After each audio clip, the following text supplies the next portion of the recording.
بسم اللہ الرحمن الرحیم۔ عصمت فاطمی کیا ہے؟ عصمت کبریٰ کیا ہے؟ کہ جو قدم فاطمہ اٹھائے گی اس قدم پہ خدا راضی ہوگا۔ ان اللہ یرضی لرضاہا، اللہ رضا فاطمہ میں راضی ہے۔ فاطمہ تو بضعۃ منی فمن اغضبها اغضبنی، صحیح مسلم۔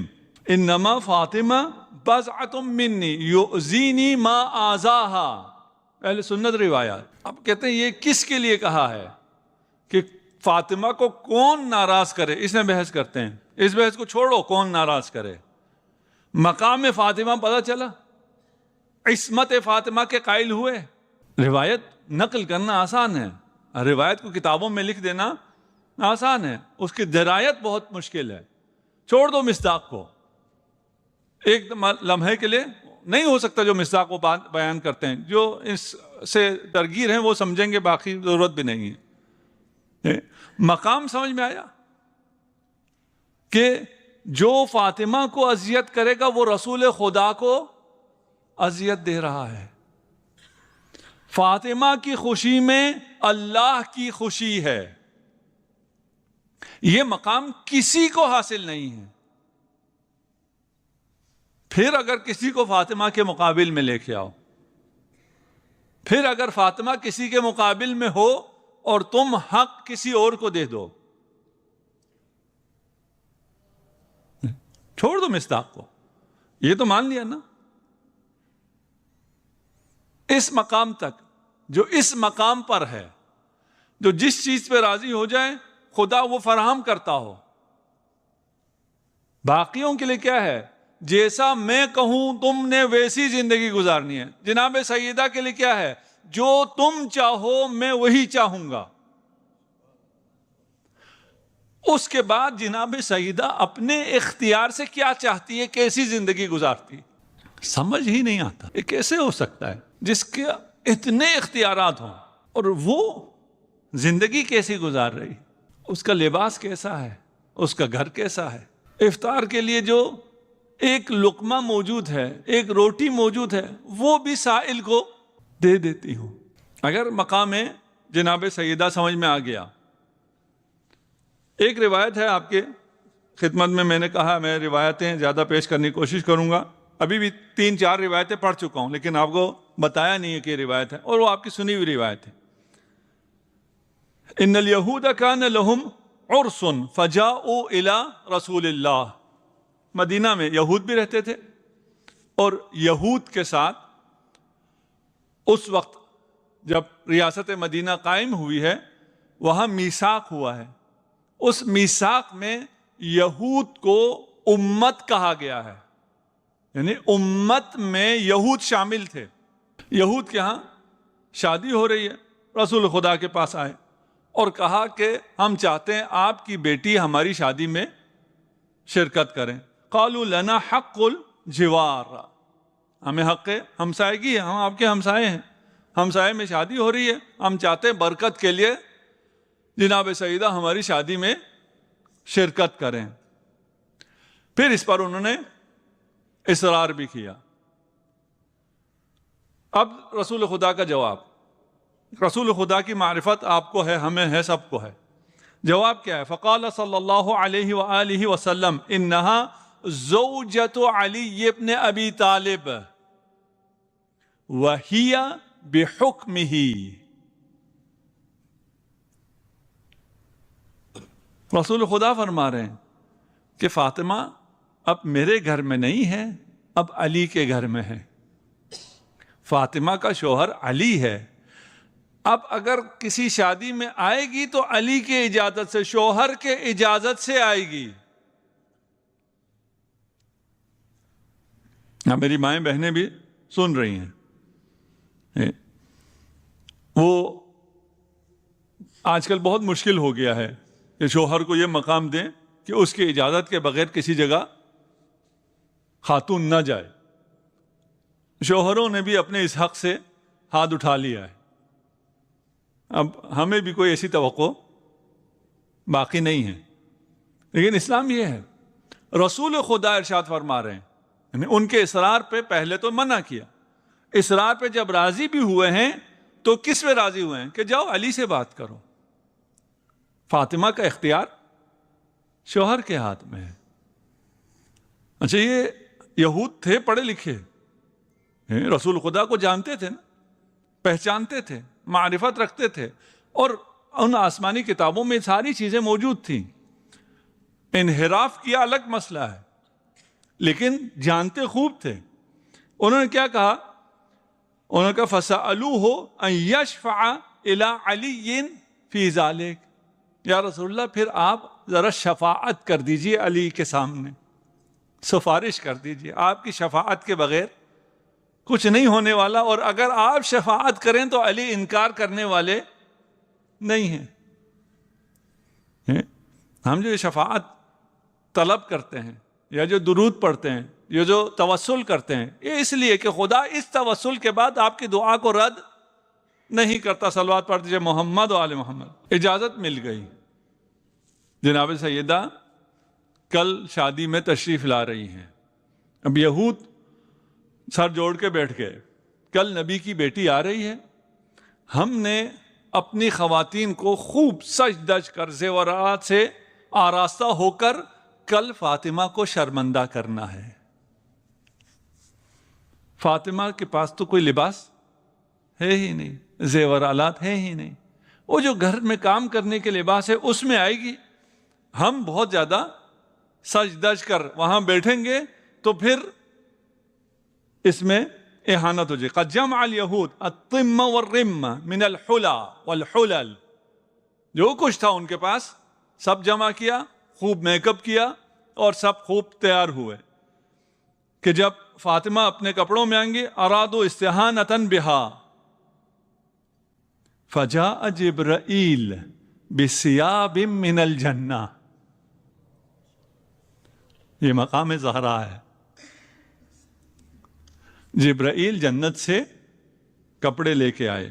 وحلن وحلل لم یر الراؤون، ایسے زیورالات لے کے آیا، ایسے لباس لے کے آیا جو دیکھنے والوں نے آج تک دیکھے ہی نہیں تھے. تم اللہ کی رضا میں راضی تو ہو جاؤ. دیکھو اللہ تمہارے ساتھ کیا کرتا ہے. دشمن تمہیں نیچا دکھانا چاہے گا، دیکھیں دشمن کے ساتھ کیا ہو رہا ہے. فَلَبِسَتْهَا فَاطِمَةٌ وَتَحَلَّتْ بِهَا، وہ جنتی لباس زیبتاً فرمایا، ان زیور آلات کو زینت بخشی. ان زیوروں نے جناب سیدہ کو نہیں، جناب سیدہ نے اس لباس کو اور اس زیور کو زینت بخشی. فَتَعَجَّبَ النَّاسِ مِنْ زِینَتِهَا وَأَلْوَانِهَا وَطِيبِهَا، لوگوں کو آپ کی زینت سے، آپ کے لباس سے، آپ کی خوشبو سے تعجب ہوا. فَلَمَّا دَخَلَتْ فاطمہ علیہ السلام دَارَ هَؤُلَاءِ الْيَهُودِ، میں عربی اس لیے پڑھ رہا ہوں، اگر کوئی سرچ کرنا چاہتا ہو کوئی جملے لکھ لیں، گوگل کریں، آپ کو مل جائے گی یہ جہاں بھی روایت ہے. سجد لها نساؤہم، جب اس شان سے جناب سیدہ تشریف لائیں، یہودی عورتوں نے جناب سیدہ کے سامنے سجدے کرنا شروع کر دیے. وَيُقَبِّلْنَ الْأَرْضَ بَيْنَ يَدَيْهِ، اور وہ خاک جس پہ جناب سیدہ نے ابھی قدم رکھنا تھا، اس خاک پر اتنا رشک کر رہی تھی کہ قدم رکھنے سے پہلے اس خاک کے بوسے لینا شروع کیے. وَأَسْلَمَ بِسَبَبِ مَا رَأَوْا خَلْقٌ كَثِيرٌ مِنَ الْيَهُودِ، جب یہ معجزہ دیکھا کہ وہ فاطمہ جس کے پاس کپڑے ہیں ہی نہیں، جس کے پاس زیور آلات ہیں ہی نہیں، وہ اس شان سے آ رہی ہے، ایسے لباس میں آ رہی ہے، تو یہ شان، یہ عزت، یہ تکریم کس نے دی ہے؟ اس اللہ نے دی ہے.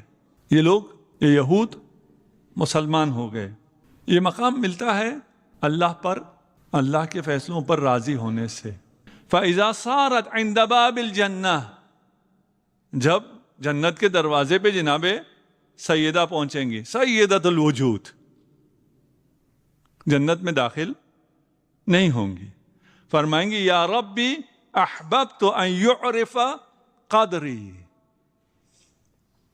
میں آج چاہتی ہوں کہ میری قدر، میری منزلت، میری معرفت ہو جائے اہل محشر کو. وہاں سب کو معرفت ہو جائے گی. اس معرفت کا فائدہ نہیں ہے. کس معرفت کا فائدہ ہے؟ جو آج ہو. آج اگر جناب سیدہ کی معرفت ہوتی ہے تو وہ آپ کو آخرت میں، دنیا میں، زندگی میں، عقبہ میں، ہر جگہ فائدہ ہی فائدہ ہے. آپ کے ساتھ جو ہوا ہے، جو ہو رہا ہے، جو ہوگا وہ بہترین ہوگا. آپ سے مثلا آپ کو، آپ کے گھر میں ایک جانور ہے، گاؤں والوں کے لیے کہہ لیجیے، گائے ہے، بکری ہے، مرغی ہے. یہ مرغی مریض ہو کے مر جائے گی، آپ دعا کرتے ہیں نہیں جی یہ نہ ہو. چلو جی ٹھیک ہے، مرغی تمہاری نہیں مارتے، تمہاری بھینس مر جائے گی. تمہاری دعا قبول ہو گئی، بلا ٹل گئی، بھینس مر جائے گی. نہیں جی بھینس بھی نہ مرے. چلے جی بھینس بھی نہیں مرے گی، تمہارا بچہ مر جائے گا. نہیں بچہ بھی نہ مرے. چلے بچہ نہیں مرے گا، تم مر جاؤ گے. نہیں جی کچھ بھی نہ ہو. تم کوئی پارٹی میں آئے ہوئے ہو، کچھ بھی نہ ہو. یہ دنیا آزمائش کی جگہ ہے، یہاں آزمائش تو ہوگا. یہ نہیں ہے کہ کچھ بھی نہ ہو. یہ والے تعویذ کسی کے پاس بھی نہیں ہے. اب کوئی تعویذ دینے والے تو نہیں بیٹھے ادھر. آپ دفع بلا کی دعائیں ہیں یا نہیں؟ چلو تعویذ دینے والے ہیں یا نہیں ہیں، دعائیں والے تو ہیں نا سارے. دفع بلا کی دعائیں ہیں یا نہیں ہیں؟ ہیں یا نہیں ہیں؟ تو میں نے جو ابھی بیان کیا اس کے مطابق بلا تو دفع ہونی ہی نہیں ہے، وہ تو آگے بڑھتی چلی جائے گی. اگر دفع بلا کی کوئی دعا ہے ہی نہیں، یعنی دفع بلا اگر ممکن ہی نہیں ہے، تو پھر یہ دفع بلا کی دعائیں کیا ہے؟ بلا تو آئے گی، بلا آزمائش کو کہتے ہیں. آپ مریض ہوں گے، آپ کے اختیار میں نہیں ہے. آپ کو نقصان بھی ہوگا، آپ کو کاروبار میں بھی نقصان ہوگا، باقی ساری چیزیں بھی زندگی میں ہو گئی، زندگی کا حصہ، یہ تو ہوتا رہے گا. اگر یہ بلا دفع نہیں ہوتی، پھر یہ دعائے دفع بلا کیا ہے؟ دعائے دفع بلا یہ ہے کہ اگر میری آزمائش ہو فقر سے، اگر میری آزمائش ہو مریضی سے، تو یہ فقر اور یہ مریضی میرے ایمان کو نقصان نہ پہنچائے. فقر آئے اور چلا جائے، میں جہاں ہوں وہیں رہوں. مرض آئے اور چلا جائے، میرا ایمان جہاں ہے وہیں رہے یا اور آگے چلا جائے. یہ دفع بلا ہے. یہ دفع بلا نہیں ہے کہ مجھے کچھ بھی نہ ہو. جنت میں جاؤ نا، جنت میں جانے کے بعد کچھ بھی نہیں ہوگا. یہاں ہوگا، یہاں نہ ہو ممکن نہیں ہے. ہمارے ساتھ جو کچھ بھی ہوگا وہ بہترین ہوگا. بہترین پہ راضی نہ ہونے والا کون ہے؟ احمق ہے. یہ جو آزمائش ہوئی ہے، اس آزمائش میں میرے لیے بہتری تھی، یہ مجھے بہتر کرنے کے لیے تھی. مجھے موقع ملا. ابھی ایک صاحب آئے تھے، انہیں بے گناہ کسی نے جیل میں ڈال دیا تھا کہیں باہر ملک میں، نام بھی ہم ملکوں کا نہ لیں. اور وہ آئے میرے پاس، کافی دور سے آئے، اور پھر انہوں نے اپنی پوری سٹوری سنائی. اور اس سٹوری میں وہ 2-4 جگہ انہوں نے ایسے وہ کیے ہوئے تھے، ہائی لائٹ کیے ہوئے تھے کہ کیونکہ میں نے یہ کیا تھا اس لیے مجھے یہ سزا ملی، کیونکہ میں نے یہ کیا تھا اس لیے مجھے یہ سزا ملی کہ میں 6 مہینے جیل میں رہا. میں نے کہا ایک تو آپ نے فیصلہ کر لیا، یہ تو مجھ سے پوچھ نہیں رہا تھا، تو بتا رہا تھا کہ کیونکہ میں نے یہ برا کیا تھا اس لیے مجھے یہ سزا ملی. میں نے کہا پہلے تو یہ طے کر لو وہ سزا تھی یا نہیں تھی. بھئی وہ سزا تھی یا نہیں تھی، پہلے یہ طے کر لیتے ہیں. تم ایک دنیا میں اچھا کما رہے تھے، مست تھے، تمہیں کوئی پرواہ ہی نہیں تھی بہت سی چیزوں کی. وہ 6 مہینوں نے تمہیں تمہاری اوقات یاد دلا دی، تمہیں خدا سے مرتبط کر دیا، تمہیں اہل بیت سے مرتبط کر دیا. یہ سزا ہے. یہ سزا کب ہے؟ پہلے مجھے یہ سمجھاؤ کہ یہ سزا ہے، اس کے بعد طے کریں گے کہ کس عمل کی وجہ سے ہوا ہے. ہم خدا کو اپنی طرح سمجھتے ہیں کہ اگر میرے ساتھ کوئی یوں کرے گا تو میں یوں کروں گا. خدا ایسا نہیں ہے. خدا ایسا نہیں ہے کہ تم نے یہ کیا اس لیے خدا نے یہ سزا دی. اگر ایسا ہونا ہوتا تو ہم میں سے کوئی بھی یہاں نہ ہوتا. وہ ستار العیوب ہے، وہ غفار ہے. اس کے صبر کا آپ اندازہ نہیں لگا سکتے، شاید یہ کہنا بھی صحیح نہ ہو.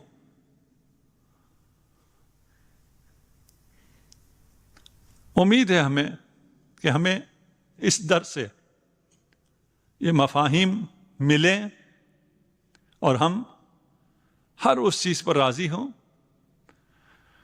جو انسان کی زندگی میں آتا ہے.